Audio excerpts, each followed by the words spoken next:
જય ગૌ માતા, વંદે ગૌ માતરમ. સ્વાગત છે તમારું અમારા નવા બ્લોગમાં. તો કેમ દોસ્તો, ખુશમાં અને ખુશમાં હસ્યો ને ખુશમાં રહો. અસ્તુ. જય ગૌ માતા, વંદે ગૌ માતરમ. તો અત્યારે આપણું ગૌધન ઠંડી પવનની લ્યારખડી ઉપર પોતીની ગોદમાં લઈ રહી છે અને વરસાદે પણ તૈયારી થઈ ચૂકી છે. તો હવે ગાઉ માતાને ઘેર જવાનો પણ ટાઈમ થઈ ગયો છે. તો જોઈ શકો છો તમે કે આપણું ગૌધન એકદમ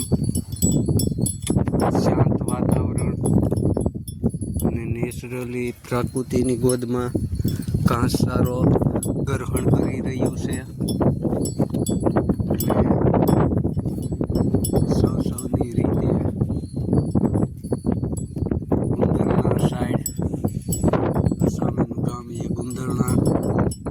તો ગાય સારો ગ્રહણ કરી રહ્યા છે અને ઠંડા પવનની લહેરખી આવી.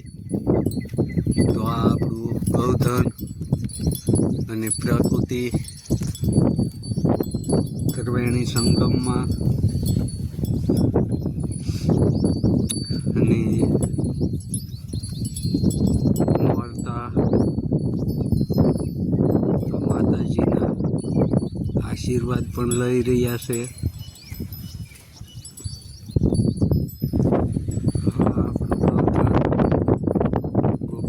ગૌશાળા ભગુડા ધામ.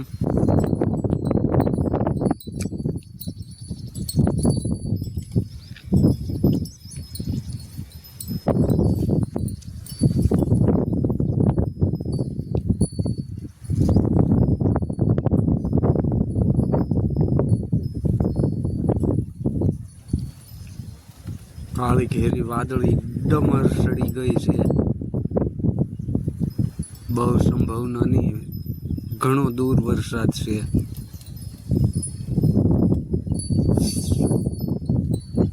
પંદર કિલોમીટર આસપાસ છે. તો જોઈ શકો તમે કે હવે ગાય માતા પણ જવાની તૈયારી દર્શાવી રહ્યા છે. ગસ્તુ જોતા રહો આપણા બ્લોગ. સબસ્ક્રાઈબર, શેર, લાઈક કરતા રહેજો. જય ગૌ.